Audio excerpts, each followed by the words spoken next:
আগামী জাতীয় নির্বাচনে শরিক দল বা জোটগুলোকে আসন ছাড়বে বিএনপি, তবে এখনো চূড়ান্ত হয়নি সংখ্যা। নেতারা বলছেন তফসিল ঘোষণার পর দলগুলোর সঙ্গে আলোচনায় বসবে বিএনপি। আর সমমনা দলগুলোর নেতারা বলছেন আসন ভাগাভাগিতে তারা একটি নির্দিষ্ট সংখ্যা চাইবেন। আগামী জাতীয় নির্বাচনের দিনক্ষণ নিয়ে সংকট কেটে যায় লন্ডনে ডক্টর মোহাম্মদ ইউনূস ও তারেক রহমানের ফলপ্রসূ বৈঠকের মধ্য দিয়ে। নির্বাচনী জট খোলায় দেশ ও রাজনীতি নির্বাচনমুখী হয়ে পড়েছে। ফ্যাসিস্টদের বিরুদ্ধে দীর্ঘদিন আন্দোলনে থাকা বিএনপি এবং তার সমমনা দলগুলোর মধ্যেও আলোচনা চলছে নির্বাচনী আসন ভাগাভাগির রূপ কেমন হবে। বিএনপি ও তার জোট সঙ্গীরা নিজেরা নিজেদের মতো করে ভাবছে সমমনা দলগুলোকে কতটা আসন ছাড় দেবে বিএনপি, কে কোথায় নির্বাচন করবেন, এক ধরনের প্রস্তুতিও নিতে শুরু করেছেন যুগপৎ আন্দোলনে থাকা দলগুলো। অবশ্য বর্তমান রাজনৈতিক প্রেক্ষাপটে বিএনপি একলা নির্বাচনী পথে হাঁটলেও সরকার গঠনে দলটির জন্য কঠিন হবে না। অনেক নেতা এমনটা ভাবলেও বিএনপি বলছে তারা অঙ্গীকার রাখবেন দীর্ঘদিনের আন্দোলনে থাকা শরিক দলগুলোকে সাথে নিয়েই নির্বাচনী তরি পার করবেন।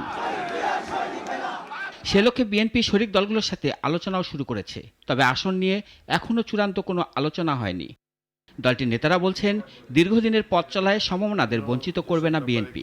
সময় হলেই আলাপ আলোচনার মাধ্যমে আসন ছাড় দেবার বিষয়টি ঠিক করা হবে। আমাদের যারা জোট সঙ্গী, যারা মাফিয়া সরকারের বিরুদ্ধে আন্দোলন করেছে 16 বছর ধরে, সেই সব ছোট ছোট দলগুলোর থেকে তো আমাদেরকে কিছু ছাড় দিতে হবে। আমাদের হয়তো কিছু কিছু ত্যাগী নেতা বাদ পড়ে যেতে পারেন, বাট সেটা একটা ব্যালেন্স করবে।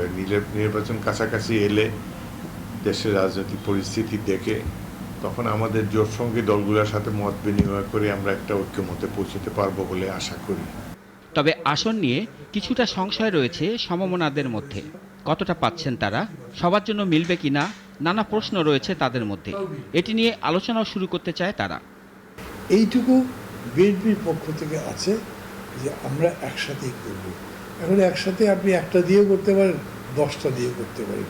আমি 20টাও চাইতে পারি, আমি 5টাও চাইতে পারি। আসন ভাগাভাগি দর কষাকষি যাই হোক না কেন, বিএনপি সবাইকে নিয়েই আগামী নির্বাচনে থাকবে বলে জানাচ্ছেন দলটির নেতারা। রাশেদুল কাদির, নাগরিক, ঢাকা।